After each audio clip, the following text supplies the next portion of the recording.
How to make pocket holes with a Kreg Jig R3. Today we're going to learn how to use a Kreg Jig.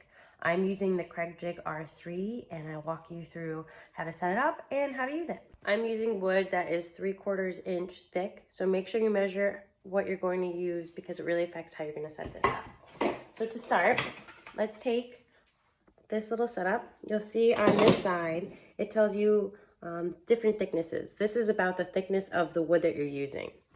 And this is the drill bit that you're using, and then this is the piece that you're going to have marked on which line of your thickness it is.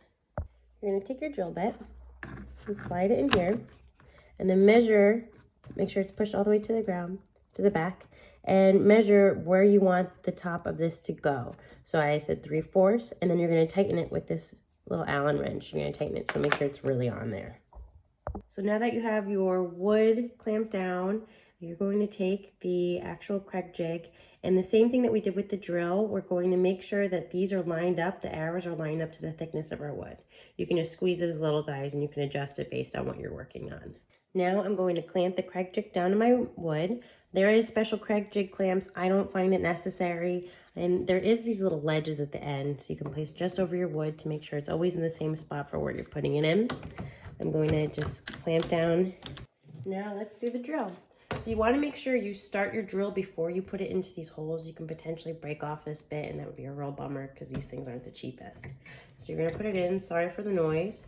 Just start off a little bit and then slowly push in.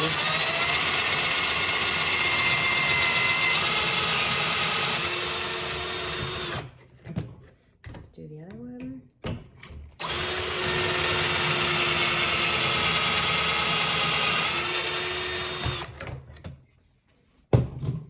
Clamp, and here, look at these beautiful pocket holes.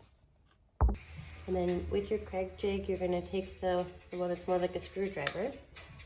I know I'm not using technical terms here, but that's okay. And then you're just going to put it in. Let's keep moving.